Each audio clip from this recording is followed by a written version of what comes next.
Go Balls Fall. You want good words? Data language. Talk real sports with a real man. Come after me! I'm a man! I'm 40! And now, here's the be-all, end-all, know-it-all of high school, college, and pro sports. Aaron Skinny Count with the Skinny on Sports. We're talking about practice, man. I'm the MVP. Good Paul Jones Drug Tuesday out there, Western Oklahoma. Welcome to the Skinny on Sports, right here on 98.1 FM, the Sports Animal. Glad to have you along for the next hour. Got all kinds of stuff we can talk about. By the way, great job yesterday with the Canute volleyball coaches. We listened to that on the way back once the podcast hit. She's great. She is going to do very well. You can tell. She's very young and energetic. I think those girls are going to respond to her and continue what's been growing there. Already seem to have, at least the time I was around at the meet the players. Yeah. Tonight, first game? Tonight, first game. Did she Sharon Mutual? Is that what she said? Sharon Mutual in town, yeah. Should be a good night. Junior high, then followed by the high school. Is there a JV also, or just the junior high? She said if there's a JV team for the opponent, if the opponent has a JV, they will play a JV. She acted like Sharon Mutual didn't have a one. JV, so it's going to be junior high, then right into high school. So 4:30, and then probably 5:30 or 6 by the time the high school starts, the varsity. Yeah. That'd be good. That's. I felt bad. She asked me last night. She said she texted me and asked me, would I be willing to be the PA announcer during the home games? I said I can't commit to that because my kid's schedule might interfere. I would love to help out. I just couldn't commit to that.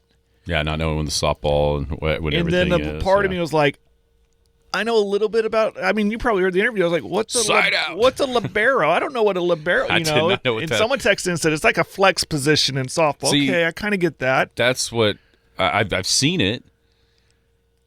I mean, it's obvious they wear the different. Yeah, I mean, you spot which player it is easily. Yeah, because it's a different jersey. What was confusing? I never knew what it was called. Sometimes I'd see like college games. Joey right? probably told me, and I just wasn't paying attention. I bet she could educate both of us if we had sat her down and asked her. Yeah. But I was thinking like college games, and the libero position is wearing a different colored jersey that happened to be the same color as the opponent. It's like, what is she doing on the wrong side of the net? I don't understand what's going on She's here. never going to dig it. Is this how it keeps it fair? I don't know what's going on here. But she explained it pretty good, and it's on the podcast if you want to go back and listen. Yeah, it is. That's how we did it. It was good. No, it was a good interview, and like I said, they got it going in the right direction with the new volleyball program. And volleyball's a popular sport. No, Elk City's starting volleyball. Yeah, Weatherford, Clinton have had it. Smaller schools they've had it for a while. Smaller schools have started it before the bigger schools have. Yeah, that's a fun sport. It will be very interesting to see.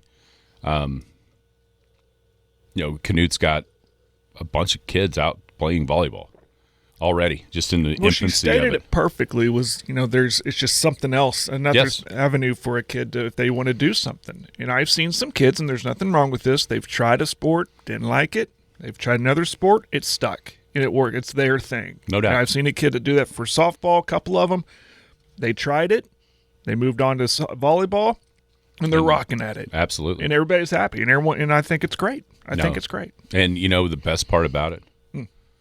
There's air conditioning in that gym. Yeah, I made sure that the point to push that across yesterday. There are seats and air conditioning in that gym. It's something that I'm sure nobody ever thought about. Because by the time you get in that gym before volleyball, it was cool. It was November 1st. It's cool enough. But don't tell the basketball kids that when they had to practice in it. That's that first year. Going and watching some of those junior high games, it was like, my gosh, it's hot. Doors open, the big fans next to them. Yes. All right, coming up, we'll have some high school stuff, some softball and some baseball. We got Coach Murray of Elk City softball tomorrow. Awesome. As they got going yesterday. Big one today. Is that here or is it over there? It's Elk City and Canute today. It's here. I think it's last here. year it was there. Okay, I thought it was here. I knew that was today. Yes, it's today, so that'd be a good one. Early season test for both of those teams. Canute playing. They played Mustang yesterday, and they're playing big dogs out of 4A today. So we got that. We'll have some high school stuff. Some in-state. Boy, what a mess we've got in Waco. I know. With the Tulsa Little Leaguers. I was reading just out of nowhere yesterday, because a lot of times, I don't know how you guys do it, you and Allie, but Kara and I, if we're not sure where we're going on a trip or what have you, I'll be like the direction guy, and she'll be the driver.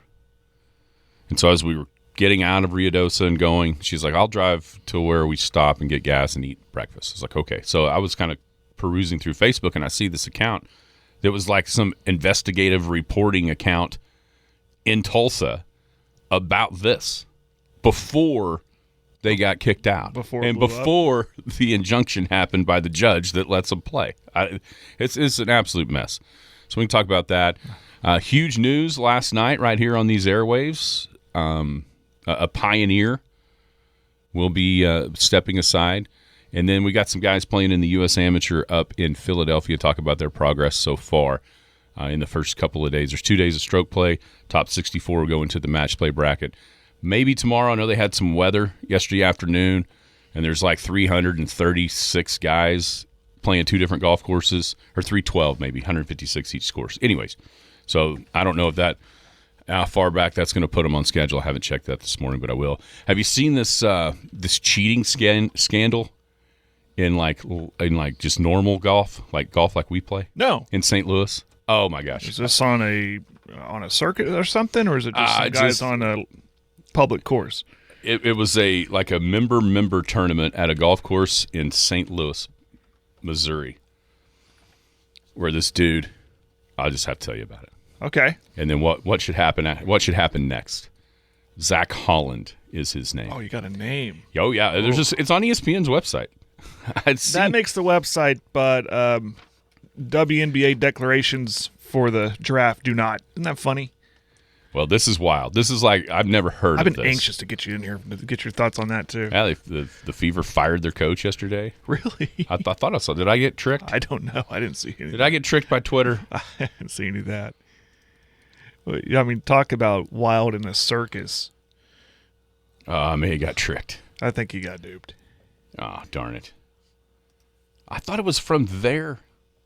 I would say I didn't look at it good enough. I would say go straight to their website. It was a fever deal that this would be a lot bigger news than what it is right now. I got totally tricked, but it said it right there.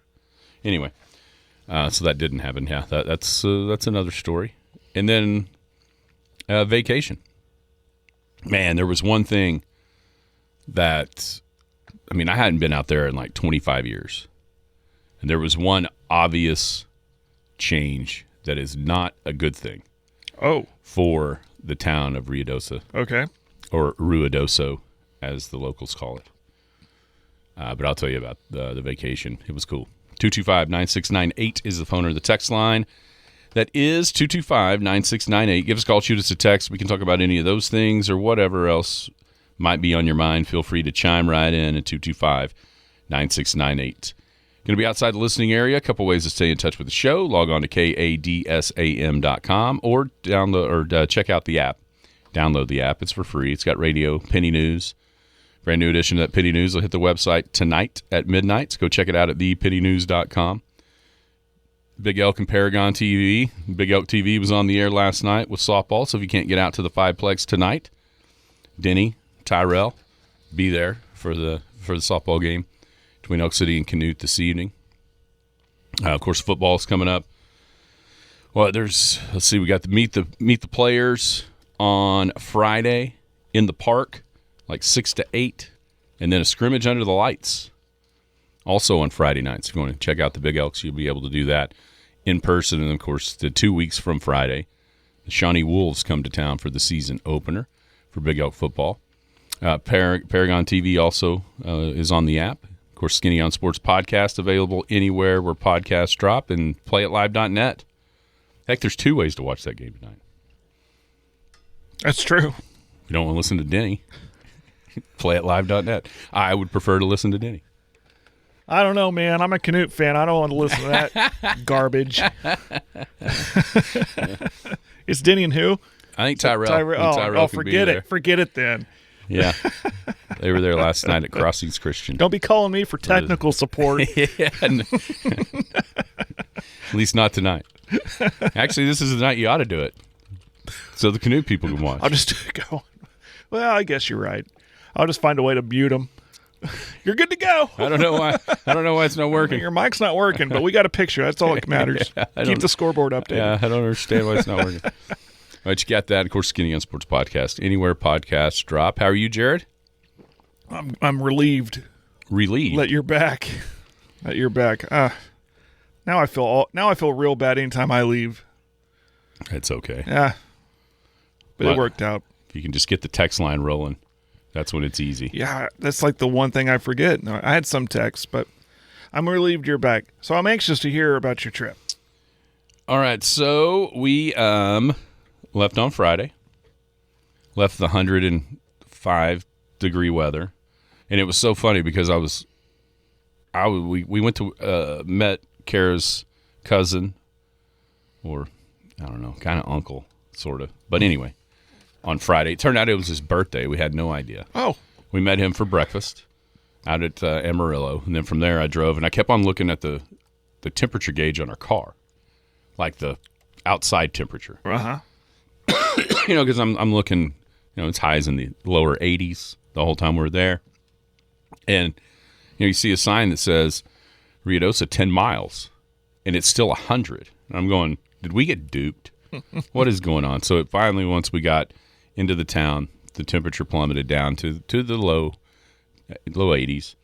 And we check in, and then we're going to go kind of check out everything, like where the golf courses are, so we could get to, we were going to play one golf course already scheduled for Sunday at the Links. And Inn of the Mountain Gods is one of the resorts out there. It's got a casino. And, I've heard of that. And all of that. And so... That where High School Musical 2 was filmed?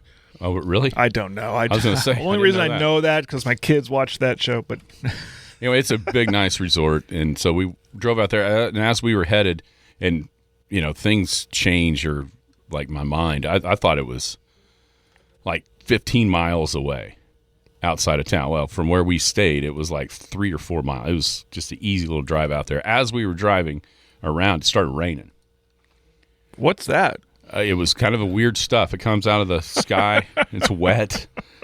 And by the time we pulled into the parking lot at Inn of the Mountain Gods, it was 57 degrees. I wouldn't have come back. 57. I would have found a way to do the show remotely.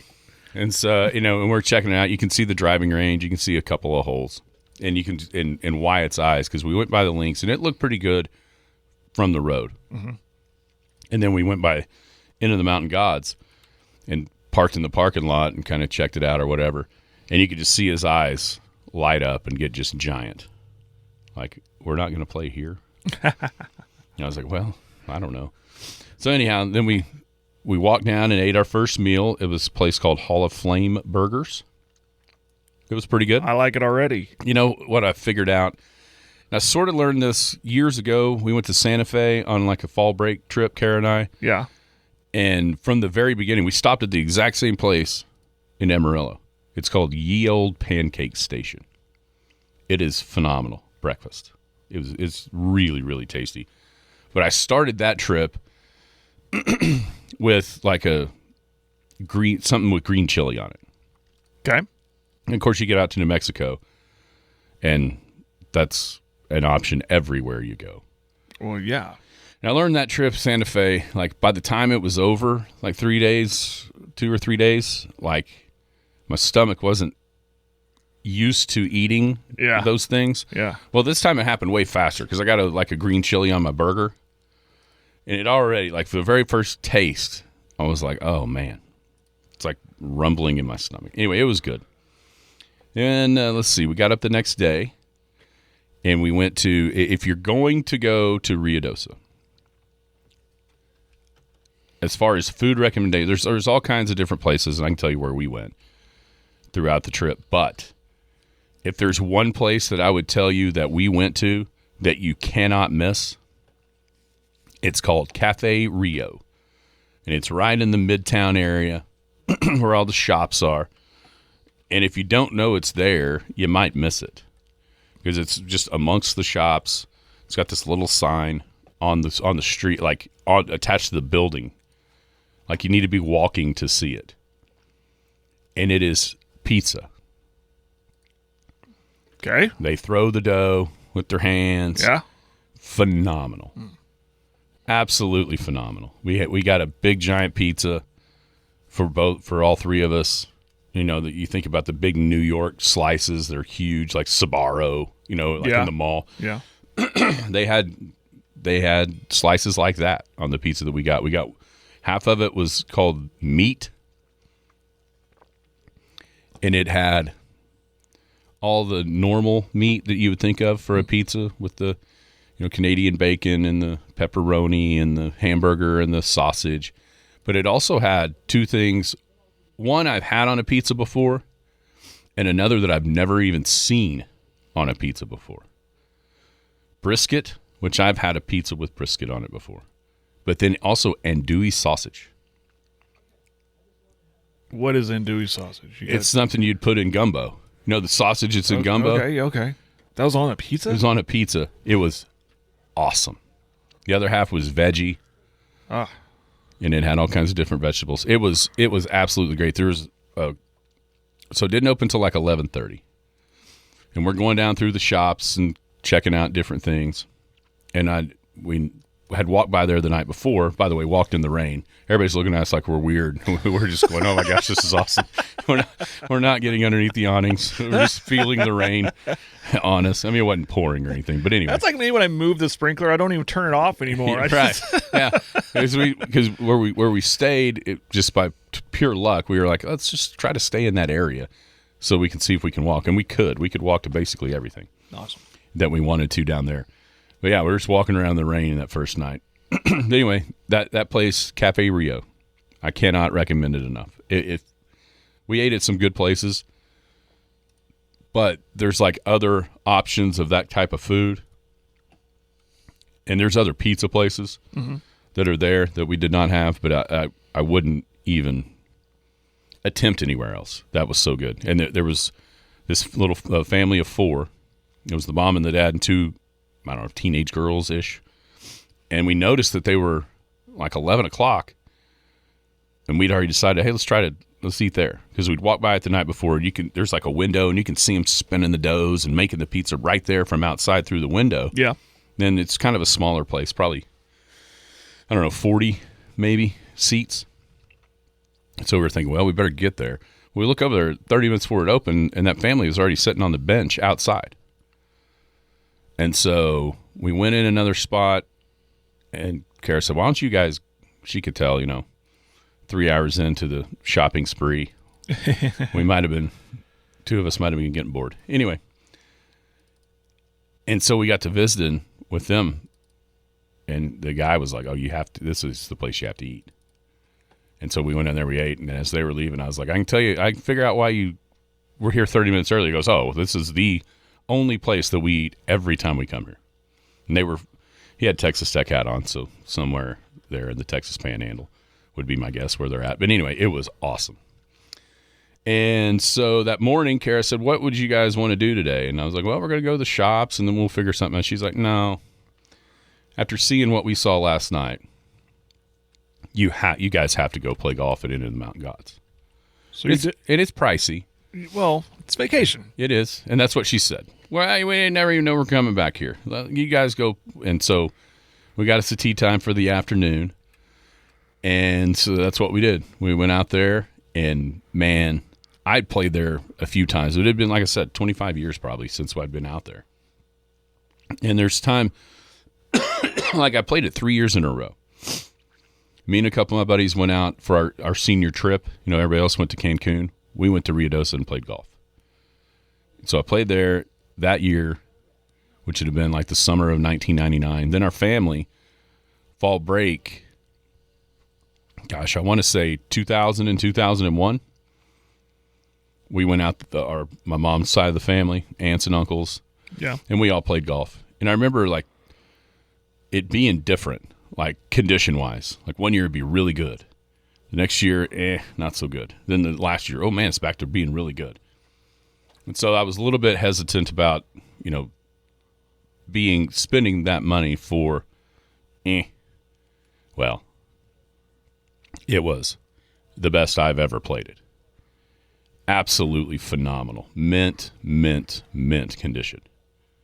I guess they had just, like last summer, they redid the greens, all 18 of them. Oh, okay. Just went in, completely redid them. They were fantastic. A couple of spots on the edges that were a little bit dry or what have you, but as far as the playing conditions, it was great. It's beautiful, up and down through the mountain. On especially the front nine, it's pretty up and down. It's so quiet. Like all the carts, first off, have mounted JBL speakers on each side. Wow. So you can just Bluetooth into their speakers. Yeah, they're getting ahead of the game there. Dude. Everyone brings a speaker. Exactly. Yeah. And we had actually, when we pulled in, Kara said, "Oh, man, did y'all bring a speaker?" I said, "No, I was so worried about making sure I had my shooter, my rangefinder, Right. that I didn't even think about taking one of those speakers." Well, at least there, didn't have to worry about it. So that was a cool amenity that I don't know that I've ever seen. Great idea. And, of course, it had the GPS and all that.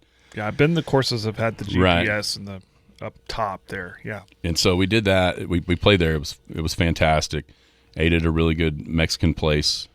What was it called? Grill Caliente. It was very, very good.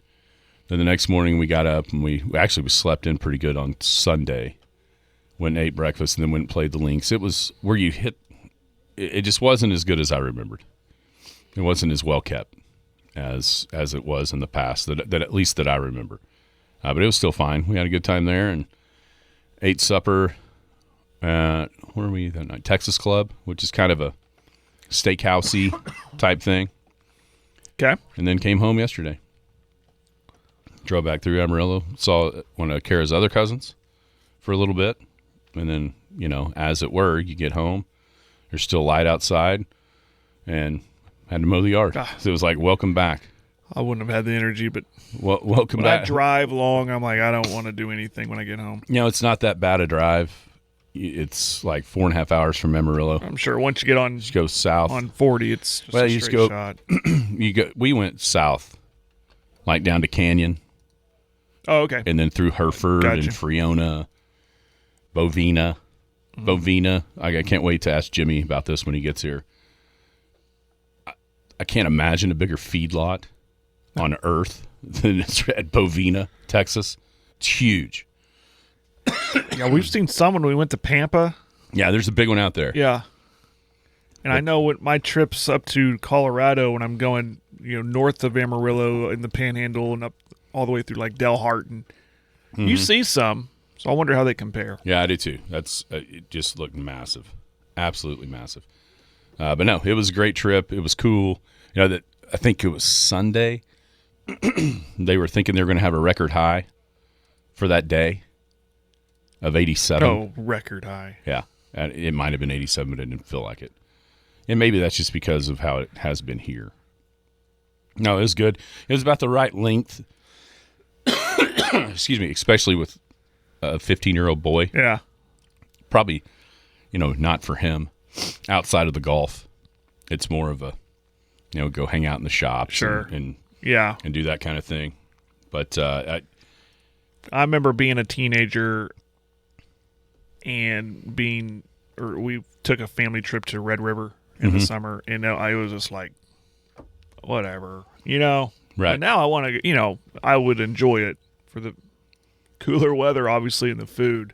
yeah, we were talking about it on the drive home yesterday. Some places that we didn't like eating, basically, that we didn't go. And Wyatt is not breakfast guy whatsoever. Really? No. Well, for one, he's allergic to eggs.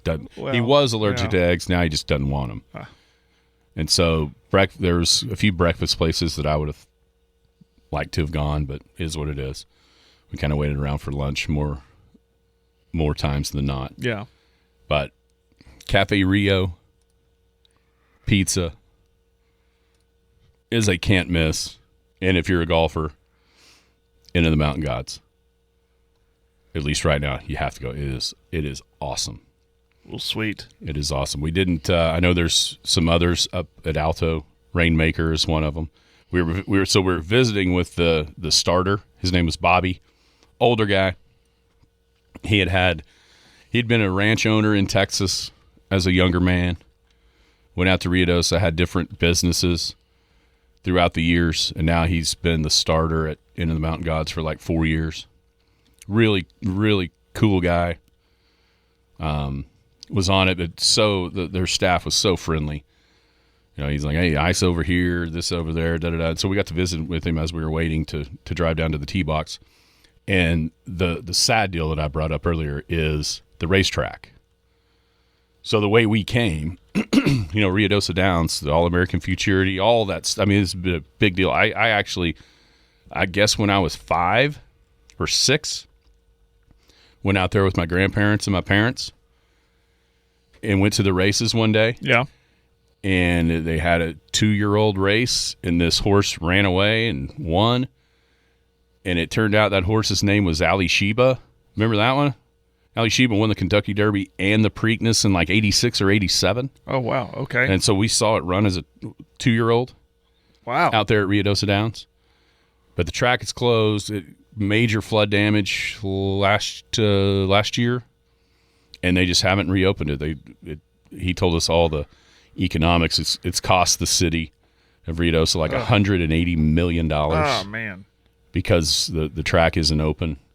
And he was talking about the tribe was the Mescalero tribe out there was considering either not necessarily taking it over, but building a new one. But the cost is astronomical to do that. Yeah. Just to have the rights to run at that track was like $25 million, and then you're going to have to redo all kinds of stuff. So nobody's taken that over yet, and whether or not they will or not, that probably remains to be seen. So that was a really sad deal to see. Just because that coming that way is kind of the first thing you see is, oh man, it's down to your right, it's down below the road, and it just looks cool. Yeah. But it was grown. I mean, weeds taller than it was awful. And another sad thing was the first golf course that was ever out there called Cree Meadows. It's closed as well. I guess the family that owned the land or whatever, the city, I can't remember what he said. But anyway, the family owned the land, the parents died, the kids sold the water rights. So that's never going to be a golf course again. I guess they're just going to start building houses. People are mad and suing because the houses that existed on there, obviously their property value has gone down without a golf course right out your back window. And now, instead of a golf, you can see where the holes used to be carved out through there. I mean, it's grown up big time.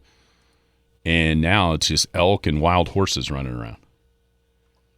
Wild horses? I assume. So Mustangs. Mustangs. Yeah, I would assume that's what it is. There's definitely there's elk everywhere. Yeah. Heck, there was elk on the links the first night we drove out there. And then yesterday or Sunday on the 18th hole, I almost stepped in a pretty decent pile of elk poop trying to get to the green. But no, it was a great trip. Good to get away, kind of refresh, recharge the batteries for the high school sports season that's about to come. When we golfed at Angel Fire, we did a similar thing. We stayed at Angel Fire. We encountered elk a couple times that we had to wait for them to move, and mule deer. But no, it's a pretty good. If you ever golfed Angel Fire, nope, it's pretty nice. There's one hole. It's a par 3, but you're shooting down a cliff. It looks incredibly far. Like, this is a par 3, and the guy they paired us with who had golfed there before, he said, "Don't worry about it. Just hit it like you would a par 3." Mm-hmm. And what's cool is you don't see the green. You kind of have to look over the edge and then come back and then when you get down there and you finish, there's a bell. Yeah. You ring so the people up top know you're it's time done. to hit. Yeah. Yeah, there was so like number one at the end of Mountain Gods, it's a par 5, and you sort of have to lay up short of this creek, or at least I do now. Mm-hmm. I don't have any chance to hit it over the creek from the tee. And then it's uphill on your second and third shot, and of course the shooters now have the slope, so you can tell. I mean, okay. You can tell it's pretty far uphill. Mm-hmm. It's like 31 yards from the fairway up to the green. Oh my goodness! Of course, then that means you got to come down. Right. And so number 8 is a par 3, about kind of like what you're talking about. You can see it. You don't have to necessarily go to the edge. But it was like 26 yards downhill.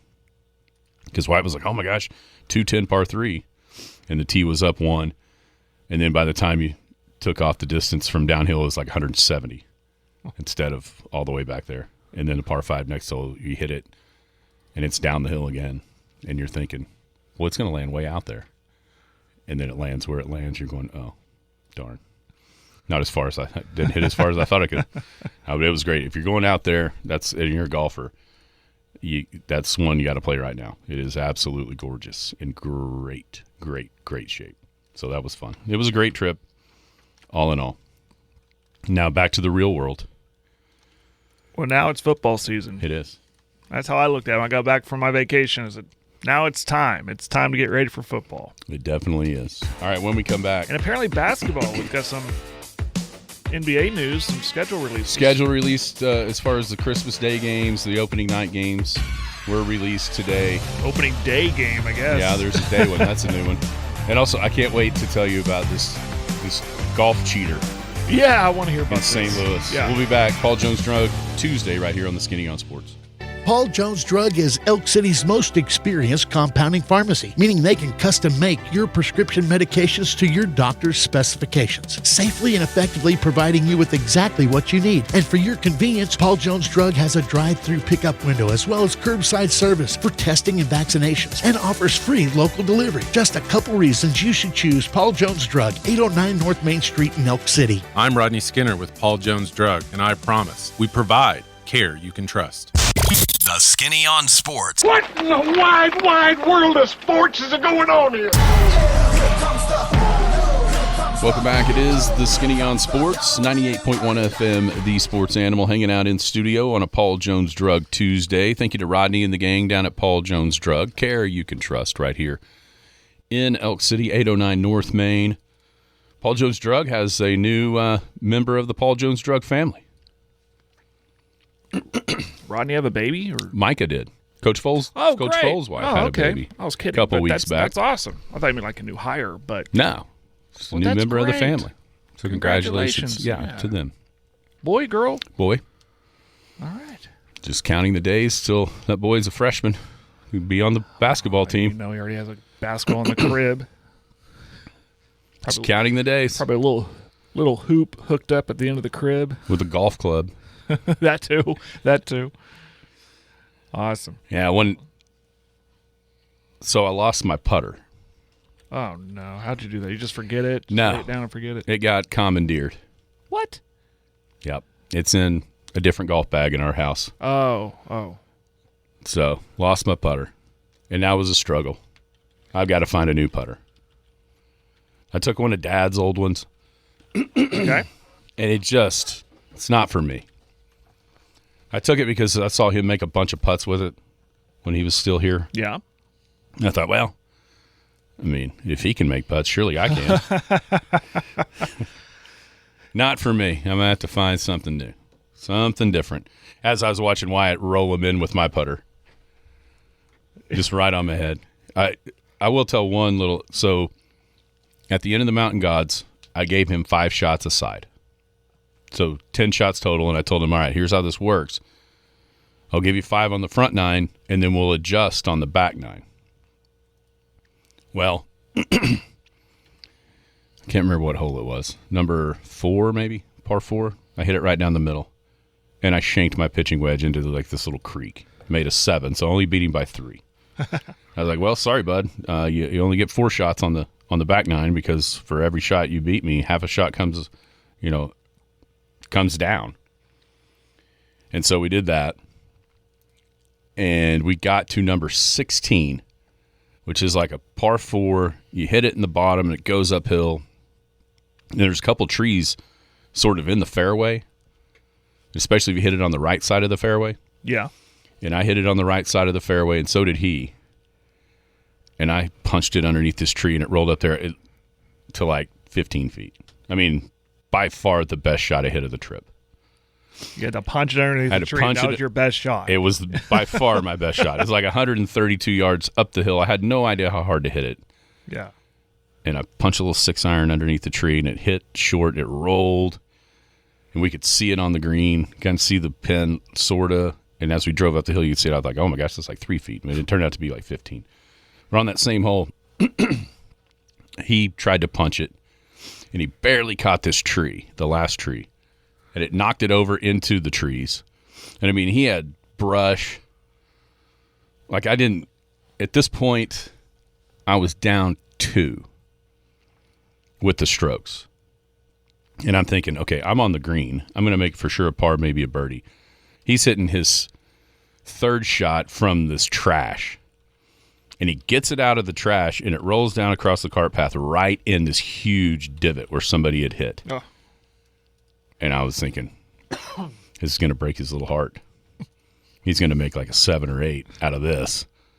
And he hits, and I told him how to do it because he was looking at it going, he could tell, he's like, I've never done this. I've never hit it from a divot before. How do you? So just put it in the back of your stance and chop down on it to get it going. And I'm thinking, oh, he's going to hit it way too hard, and over the green is just dead. We're not going to find his ball. He's going to have to drop. Try to get it up and down. Yeah. This is 7 or 8 written all over it, and I'm going to take the lead. He hits it from that divot and just perfect. Oh. And rolls it by. He still rolled it by like 15 feet. He's got the downhill right to left putt that's breaking like 3 feet. And with my putter, he makes it.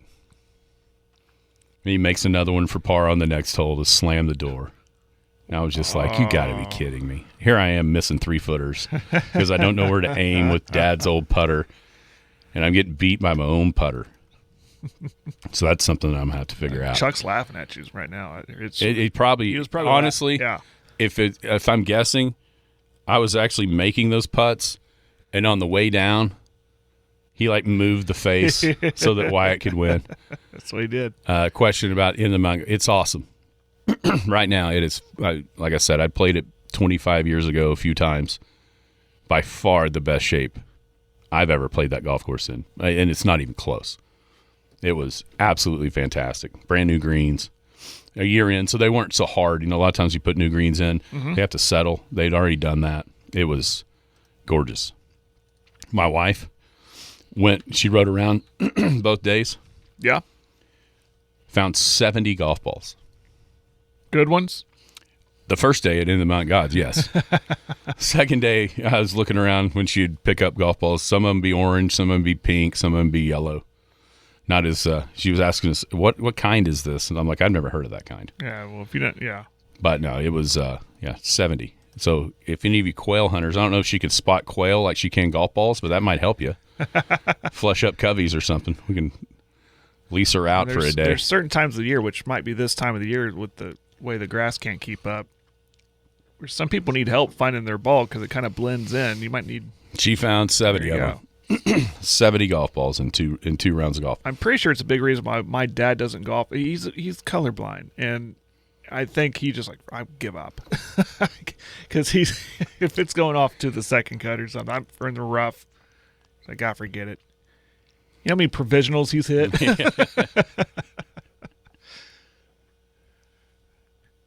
Yeah, I've golfed with a guy. He will not lose a ball. He will look for minutes upon minutes, and it turns into 10 minutes. I'm like, dude, we are slowing things down. Let's go. Wyatt was like that the second day. So he ended up beating me by 2 shots with the shots because I beat him by 7. So we were leaving. You know, he had his chest puffed out. He's like, I think we'll play you straight up tomorrow. Oh, like, all right. Okay. All right. Okay. We can do it. Okay. And then he beat me by 5 on the front 9 at the links. He played great. He shot like 38. And I didn't play good. I got mad because I couldn't make any putts with that putter. I threw the putter. I threw it down. And it kind of whipped it into shape, though. After I threw it down, it started making them.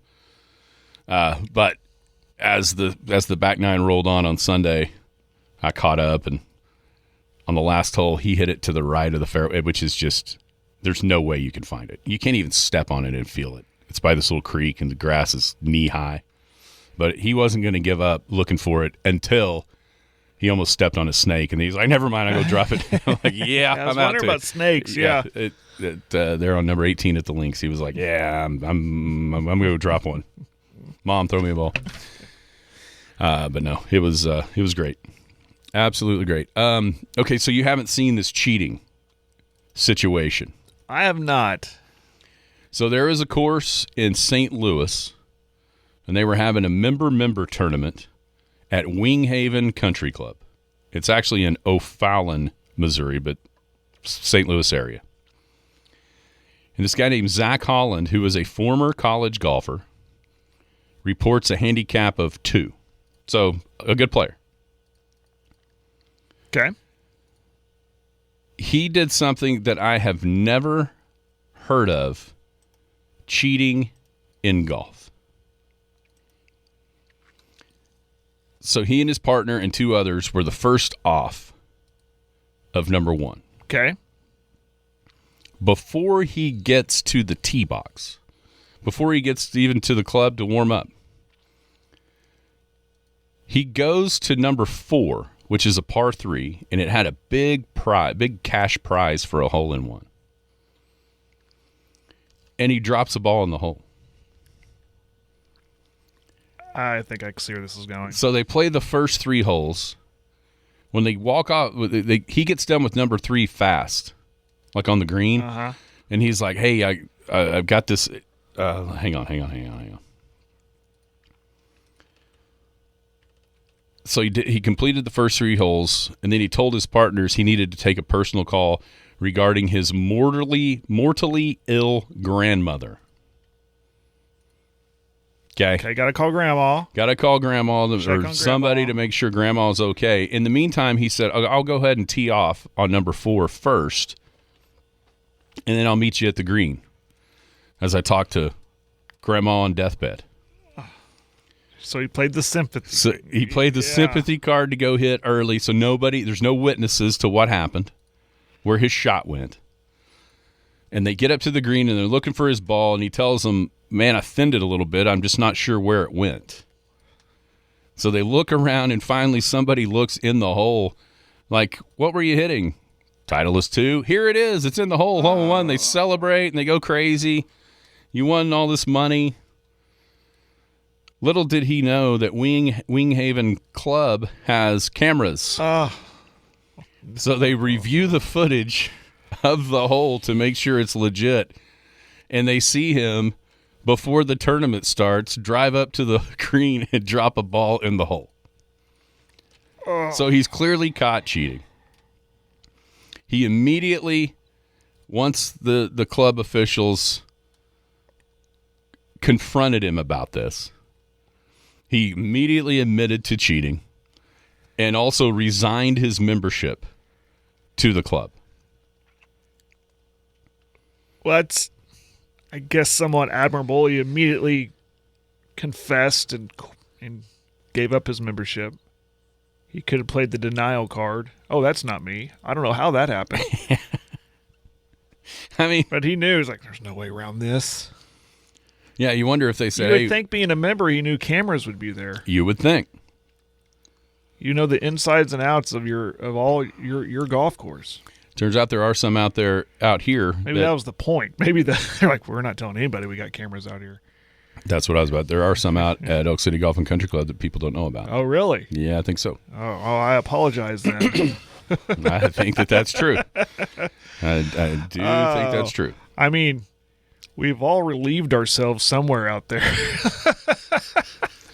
There's that. There's other things. Where are these cameras? There's that. There's other things at night that you never know about. Yeah, I bet there's some of those shenanigans. Going on. But yeah, so he dropped the ball in the hole, faked a call to his dying grandmother so he could go up and supposedly hit first without anybody watching, and then celebrated like he really hit the hole in one. I wonder if there weren't cameras, would he have ever told this story?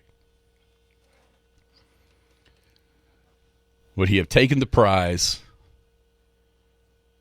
and had to live with cheating his entire life? I think the guilt would have mounted. Well, and this guy was a college golfer. So you'd think that he would be above board in that regard to start with. Yeah. Apparently not. I've never heard of such a thing. No, do you think somebody went up to him and go, how many times have you done this? Yeah, is this the first time you've done this? Yeah. Is this how you got into college? Have you gotten away with? Is this how you all stated? You needed that one more stroke? Question on I wonder if he threw a ball on the green to make it look like a divot, like going toward the hole. That's a good question. I guess maybe in order to not have to do that, you could say you thinned it, because he did say I thinned it. And it hit short and rolled in. Yeah, which is how I almost hit a hole in one, but I could still see my divot. Wow. So I mean that's like so. I mean, you of all people know there's a code of ethics, an unwritten rule book of golf, and that's going to live with him for the rest of his life. 100%. So if somebody goes, say, I'm going to golf with Joe here. Oh, Joe, the guy who tried to win $25,000 or how much it was at the member tournament. I don't want to golf with that guy. He's always going to have that black cloud, that doubt. We talk about doubt and gambling, right? It's always going to be there when he golfs. I mean, he's going to have to move. That's yeah. He's going to have to change his name. He's going to witness protection and move. As I said, the problem is it's on ESPN.com. Zach Holland cheated. Yeah, he's going to have to change his name to Zachary Hollander. Something different. I mean, because and change professions and totally move. Anybody that's a golfer, I mean, you shouldn't even have to be a real golfer, but if you're like a real golfer, there's one thing that you are like really afraid of. And it's this. It's like being labeled a cheater. Yeah. It's like the mortal sin of golf is getting caught cheating your own. I mean, just being a cheater. Right. Because you're right.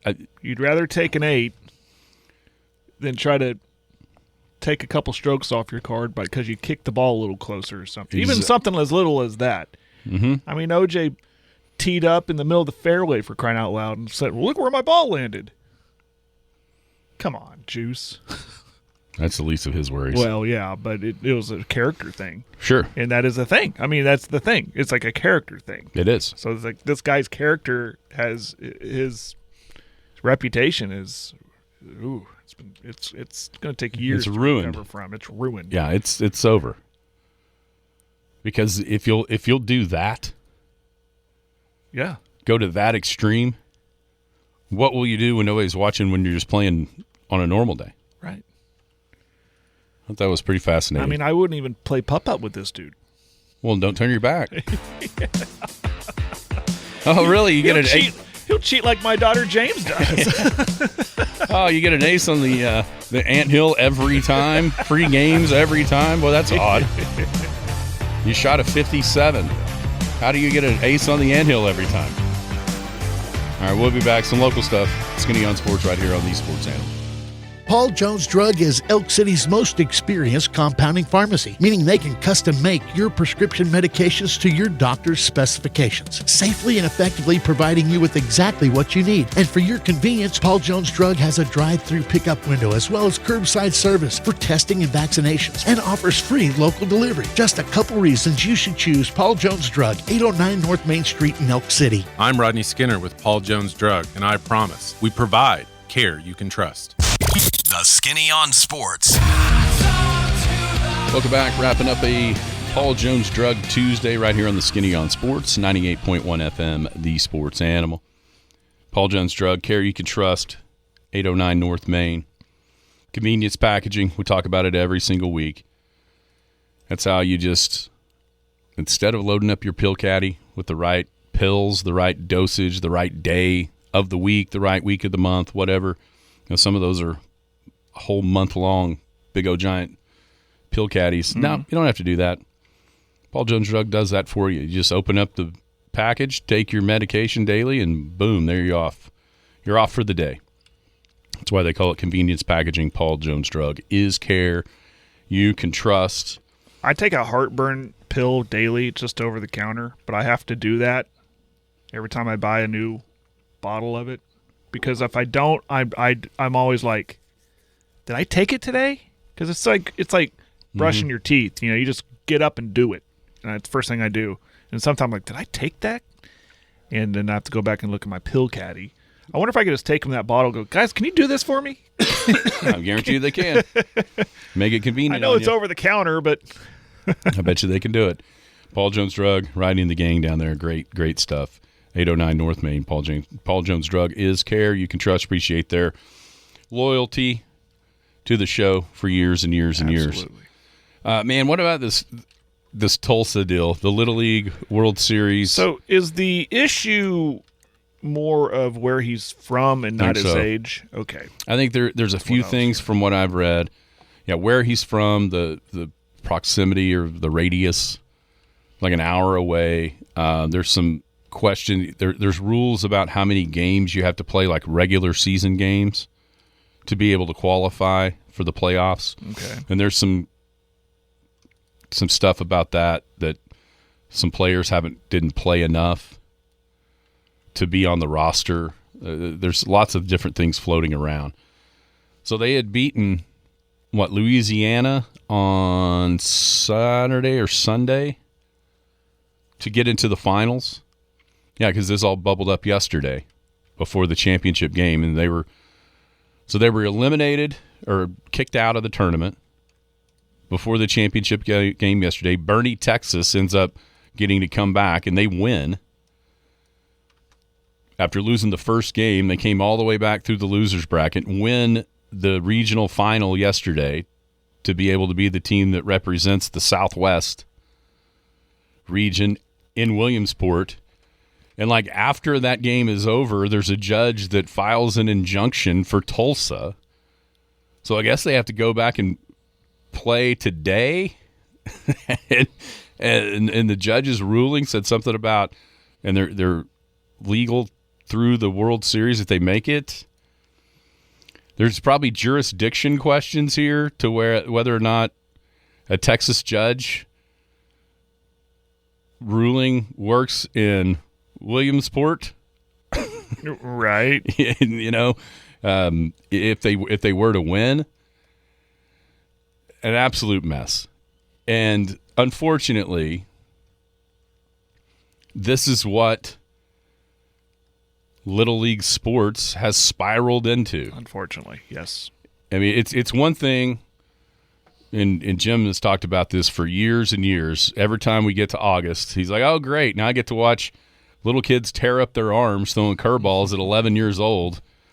And he always brings up guys, you don't really see players from this end up making a mark later on in life. Very rarely. Sean Burrows is one from way back. They'll remind you when it's for sure on there in the World Series. They'll remind you who's played in this and who's playing. Who played in the big leagues or who is in the league. Right.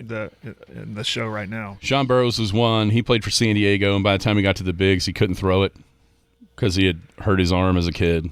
That's one that I always remember him because of his stardom back in the day. It's just we see this. It doesn't matter where you're at in America right now. And it doesn't matter what sport you're playing. Any Little League sport, this happens all the time where we see these scandals. I mean, who forgets Danny Almonte? Oh, yeah. Well, yeah, no wonder he's blown it by 11 years old. He's 15. But it's the saddest part is, for the most part, probably 95% of these cases that we see this happening, it's not the kid. No, it's not the kid. It's the parents. It's the parents. Parents and the coaches. And the coaches that are living vicariously through these kids. And so we'll see what happens there with that. But it's just, what was a feel-good, cool story for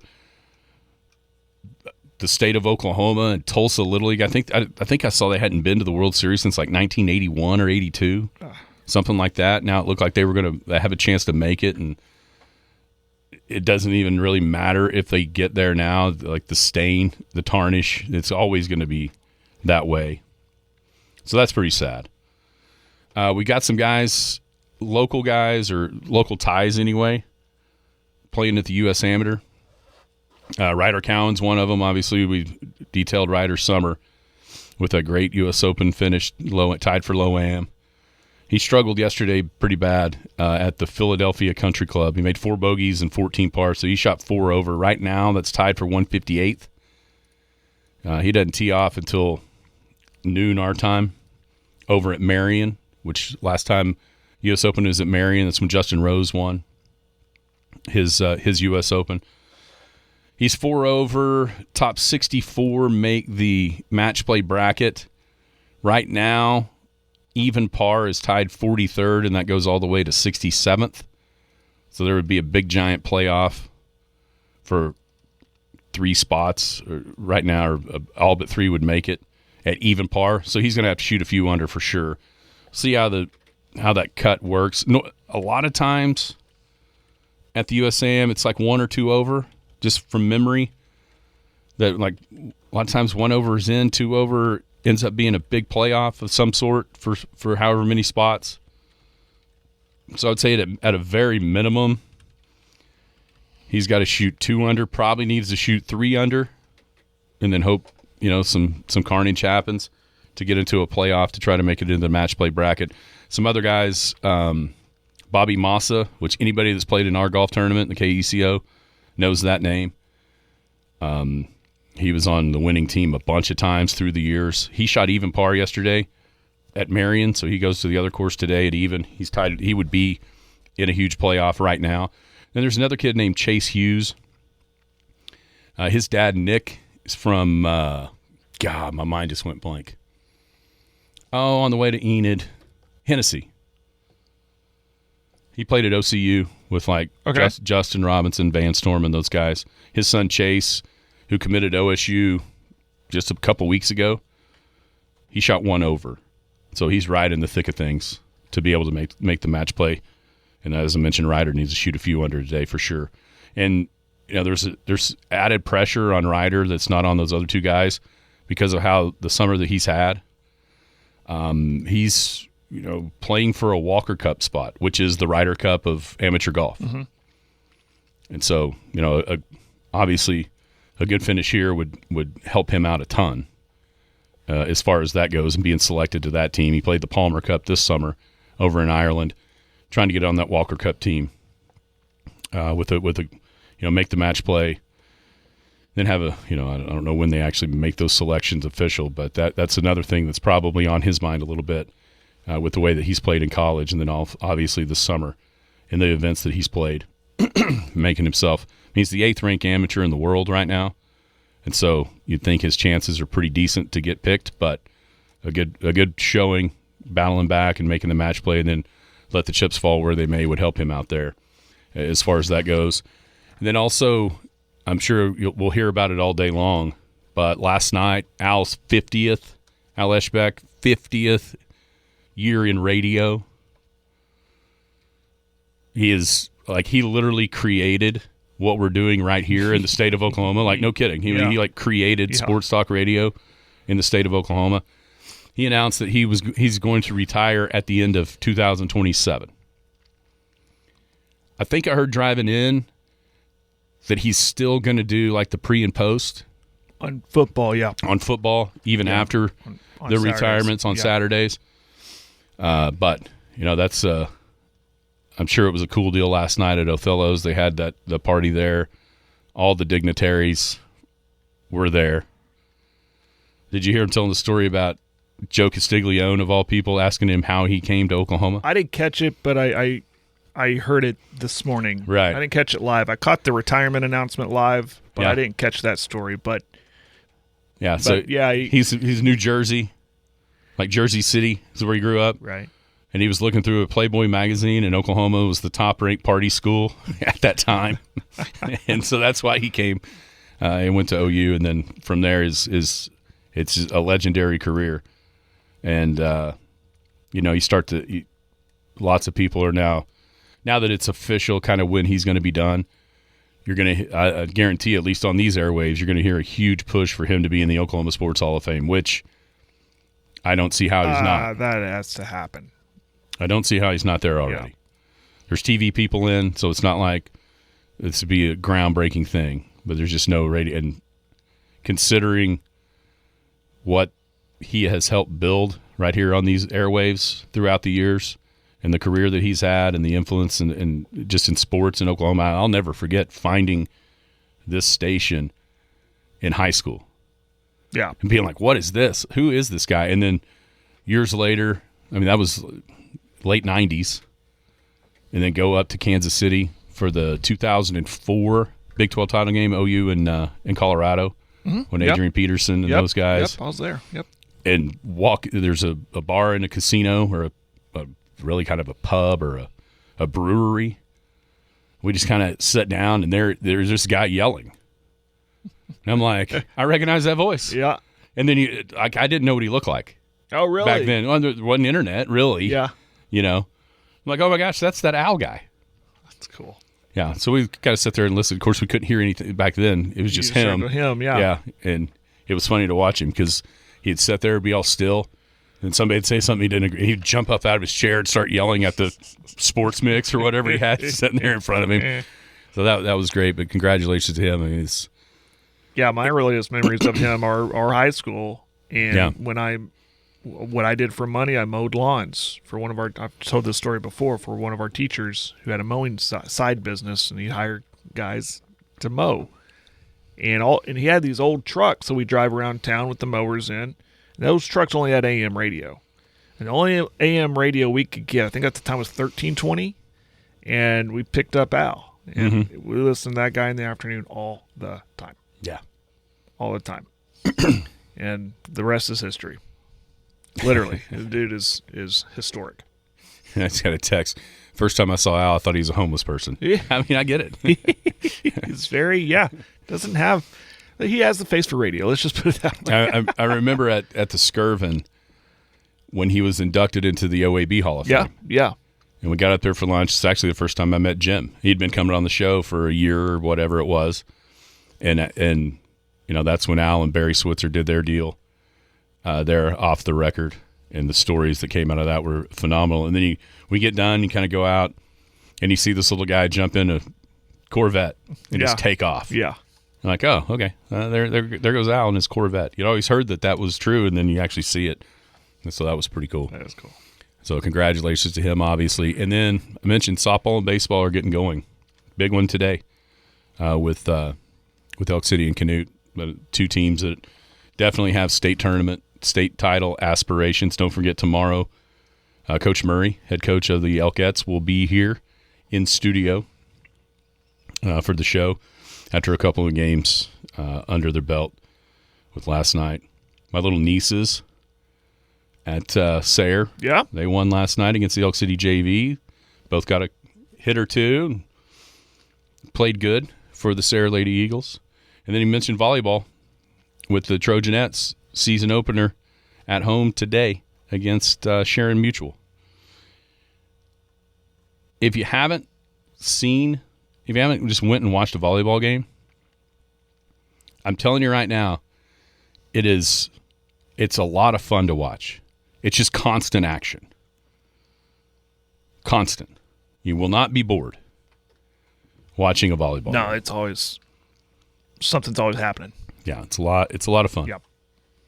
A lot of fun to go watch. So, I mean, here we are. Some schools have started. Basically, most schools have started. You know, Elk City's tomorrow, Sayre's on Thursday to get going. That means here we are. High school sports is back. Does it seem like every year, like the end of golf or baseball and the start of softball and baseball and volleyball and cross country football gets quicker and quicker? Every year. Every single year. Every year. Everybody have a great Paul Jones Drug Tuesday. You've been listening to the Skinny on Sports podcast with Aaron Cow. Be sure to hit that subscribe button to get alerts of when the latest podcast is available. Thanks for listening.